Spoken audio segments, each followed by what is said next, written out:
The Friday after Thanksgiving, known colloquially as Black Friday.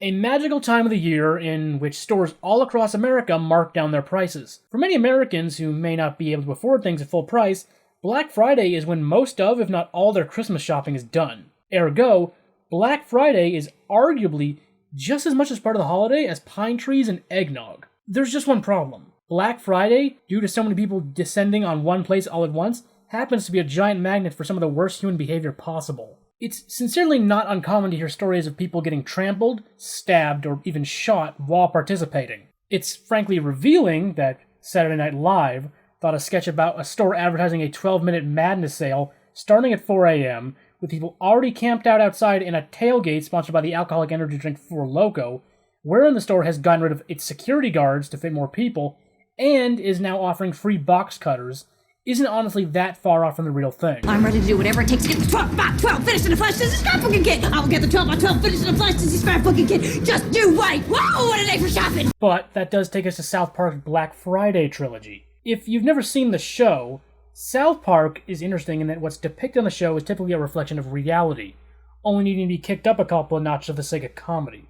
Like, say, for example, paralleling the 2008 writer's strike being a pointless endeavor by having the entire country of Canada go on strike.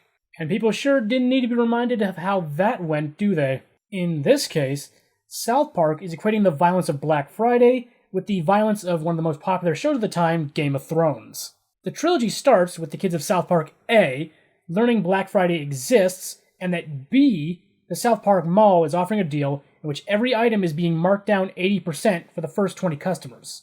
This coinciding with their, at the time, current LARPing kick towards medieval fantasy. Specifically, in contrast to their previous foray with The Lord of the Rings, this time it's Game of Thrones, with Kenny in particular channeling a little GIRL action. See, Cartman theorizes that if they all agree to work together, they'll be able to get inside to buy the newest next-gen consoles, and since this episode is from 2013, the next-gen consoles in this case were the PS4 and the Xbox One. Cartman even instructs Butters to watch Game of Thrones so he'll be more familiar with the world. There's only one hiccup. Those Xbox Ones are as good as ours! Yeah! Wait. What are you talking about, Xbox Ones? I thought we were getting PlayStation 4s. So, realizing that a subset of the kids don't want Xbox and instead want PlayStation, they split and go their separate ways, determined to get the consoles they want to the detriment of the other side. While that's going on, Stan's dad, Randy, has taken a job as mall security, under the guise of using his position of already being inside the mall to get what he wants from the sale. The job of security guard, in this case, is treated as akin to being a member of the Night's Watch, and the shoppers being the White Walkers. They even kill the head guard, who passes the title on to Randy, bestowing on him the Eye-Scar leadership. While that's going on, the Xbox Army is slowly but surely recruiting new members, with the PS4 trying to survive with its own more limited numbers. That is, until Cartman gets hoisted by his own petard. Since he made dumb little posters stating his intent to get Xbox One eventually makes their way to the president of Sony. His name doesn't matter. Who sees the potential PR black mark against Sony instituting a special Black Friday bundle. And since Cartman just had to try and walk Kenny through the garden to convince him to betray Kyle, which severely pisses off the garden's actual owner, by the way. Hey, you damn kids! And I'm sick of you kids dressing up and having talks of betrayal in it! The PS4 side gets a new leader, with enough sway to convince more kids to join the PlayStation side, and notably convincing both the Vamp kids and the Goths to work together. All hail the princess!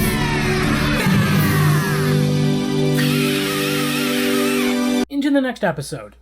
From here, things only get crazier. To try and get a strategic advantage, Cartman takes Butters through the Garden of Betrayal to try and see if he's learned what happens when the dragons show up on Game of Thrones. Unfortunately, even though he's finished Season 3, the dragons still haven't really shown up. All Butters can report is all the focus paid to the actors. Private! So, left with no choice, Cartman sends Butters and Scott Malkinson to New Mexico to try and speak with George R.R. Martin so he can tell them what to do. This in tandem with Cartman calling the head of Microsoft to see if they could hash out a deal to send his forces some much-needed support. Unfortunately, the head of Microsoft, at the time Steve Ballmer, is one of the few people in this story who behaves like a normal businessman and finds the console war arbitrary. He is rewarded for his keen business sense by Bill Gates having him assassinated. Following that, Bill sends the Xbox Army his support in the form of actual medieval weapons and handguns.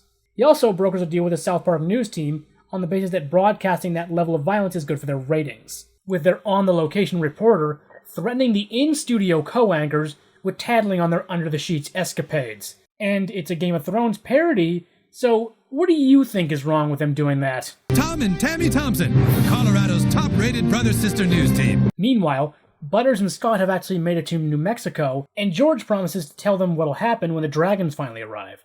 Only there's a problem. George insists that they hear everything leading up to the dragons, including graphic details about the previously mentioned Wang! Which, after 8 hours, he still hasn't gotten to the part with the dragons, revealing that this version of George is obsessed with Willie. He also, to a lesser extent, promised some pizzas so Scott, who needs to eat something every 2 hours due to diabetes, won't die. And after 8 hours, George hasn't even ordered them. Things get interesting, though, when Bill puts Carmen in a reverse version of what he's been doing to everybody. How's it feel? Now who's walking who through the betrayal garden? Happening at the same time, the South Park News is also getting cozy with the Sony president, to make sure the battle is even more violent.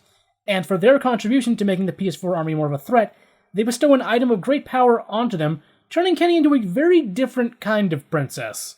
The war only gets more complicated, though, when the mall makes a very unusual announcement. See, Butters lets slip to George that they need to prepare for the coming battle, and George, in his characteristic way, decides to help the only way he knows how.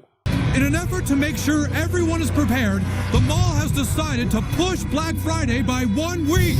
Along with this pushback, the mall slashes prices even more to 96%. As we change over to the next episode, by now, you're probably wondering what exactly in the hell is going on with the jokes about Game of Thrones taking its sweet time to do anything. Well, you have to understand. With the value of hindsight, Game of Thrones eventually did make good on its promises to bring out more exciting stuff like the dragons. But at the time, if you were an avid watcher, you were probably feeling irked by how little you were seeing the cool stuff you were promised. Two of the best examples in this case were South Park's creators Trey and Matt. In the third and final act of the trilogy, both sides are gearing up for the new Black Friday, with the Xbox army having to deal with the fact that with Kenny's promotion to Anime Princess, the PS4 side may win, even with Microsoft trying to put up a blockade to prevent PS4 from making it to America, which is scuttled by Kenny. He did what? He flew down in a parachute and he what? Apparently he stopped Microsoft from blockading the shipment of PS4s to the mall. Looks like he's all over the place winning the console wars for Sony. Left with no other options, the Xbox army has to resort to a plan that Kyle has come up with that even he considers wrong. Hey, we haven't checked in with the news team from the mall in a while. How's it going over there?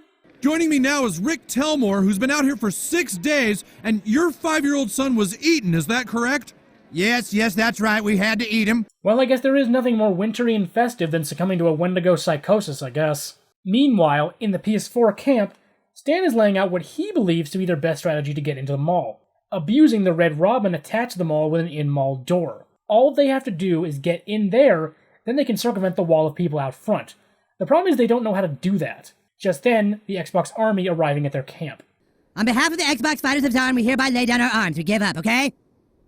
Shut it, Craig, this is very difficult! They even bring with them a solid strategy to get into the Red Robin. All they have to do is book a wedding party in the Red Robin and they can get in. So, yes, they'll be having a Red Robin wedding. There is one hitch, though.